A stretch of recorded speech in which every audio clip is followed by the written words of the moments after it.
All right, hi, I'm Jennifer Broach, and I'm a statistician. So I'm going to talk to you today about pre-experimental planning and hypothesis formation. So basically, we want to know and we want to have the students ask the right questions. So why design the experiment in the first place? We want to make sure student researchers design an experiment that allows them to make scientifically valid and objective conclusions. So we really want them to ask the right questions, we want them to collect the right data, and we want them to analyze their data correctly, all in the goal of making scientifically valid and objective conclusions. So all of these activities that are surrounding the statistical aspects of your iCure are supported from planning to conclusions. So the supplementary materials are provided in all coordinating student activities for your entire iCure. So we're going to start with the testable hypothesis and factor identification, move on to experimental design, then on to their actual experiment where they're going to collect the data, and then ultimately to their analysis and their conclusions. So we want the students to ask the right questions. So when your students come to your classroom, they're full of ideas. And by now you've done a literature review and the students are starting to generate some ideas that they may want to do for their research project. But students have ideas. They're not necessarily perfect questions yet. So what we want to ask them what they want to learn from their research. We want them to know what question they're trying to answer. So our goal as the leader, as the instructor of the iCures, is to get them from idea to a well-defined, testable research question. And so using an analogy from business, we want to make their research questions smart. So the analogous is the SMART goals in business. So we want them to be specific, measurable, actionable or attainable, realistic, and time-bound. Typically, these iCures are one semester. We don't want students to come up with an idea that is a multi-year project. We need to make sure that they adhere to some of these SMART objectives. So moving that idea and formulating it into the right question. So a good research question exhibits a couple of these qualities. We want them to ask a question that is relevant and interesting. We also want them to anticipate variability. Their experiment is going to be very, very boring and very uninformative if their answers are all the same measurement on the same things over and over again. You want them to ask a question that anticipates the natural variation. We want them to anticipate that variation in what they're doing.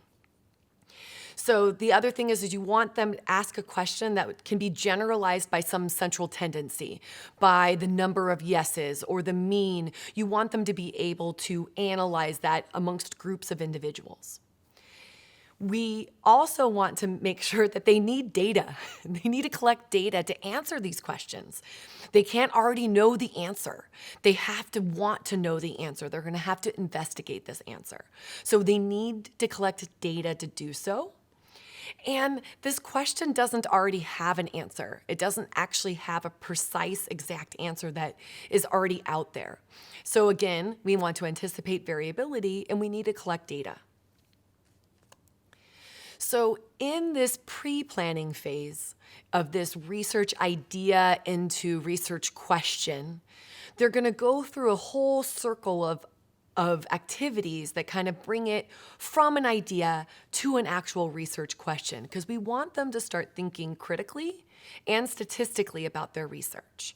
And we want them to understand the importance of planning and that the planning that they're doing now is, again, going to help them make those valid and objective conclusions at the end of the day. So we're going to start with the statement and the recognition of the problem. That's generally the idea. But you'll notice that this is a circle. These things happen in tandem. So we're also going to want them to identify the factors of interest, what their experimental factor is, and what they're going to manipulate in their experiment. And then we're also going to want them to select the proper response variable that will allow them to objectively measure the differences in their two groups. So variable selection is of utmost importance when they're setting up their experiment. We want to make sure that they're thinking about how to objectively measure and provide useful information about their research question. So we want to ask them, what are you testing? That is, we're going to add some formality to it. What is your dependent variable? We want to try to constrain our students to using one response variable. We don't want them testing 5 different questions or 10 different questions. We want them to be very focused and specific. Again, back to those SMART ideas. We also want them to note in these pre-planning activities is how they're measured. What is that measurement going to actually look like? Are you measuring yes, no? Is it present? Is it not? Are you measuring it on a scale from 1 to 5, 1 to 10, 1 to a million? You want them to understand what types of numbers or categories or what types of information, what types of data they're going to get from the very beginning, because this is all going to dictate and lead into their analysis. So the second part that we want them to identify is their experimental factor of interest. So this design factor is the factor that they've selected to study. It's that additive or no additive. It's that new drug versus the old drug. It is something still there after the animal was buried. So this is the design factor that the student will manipulate. And these are their independent variables. All terms that your students and yourself, of course, are likely familiar with, but we want to reintroduce them in a very specific way to be able to get them to get to those conclusions at the very end, those objective and valid conclusions. So we also want them to think about what other factors can impact their dependent variable.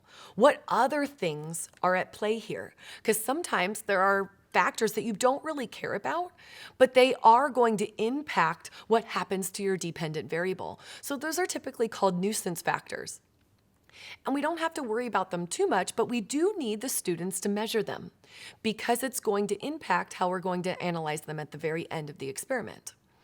So it's important for the student to be able to identify all factors of interest, not just the ones that they're particularly interested in the experiment, but all other factors that would impact that variable. So again, back to the circular motion of this, going from idea to specific research question, I wanted to point out that about 80% of the success in conducting a designed experiment results directly from how well you do the pre-experimental planning. And we want to emphasize this to our students, and we want to make sure that they go through those activities to identify the variables, because these will be used again in every single next step in order to lead them to the proper conclusion. Thank you very much for listening to the pre-experimental planning process. The next process would be the actual experimental design.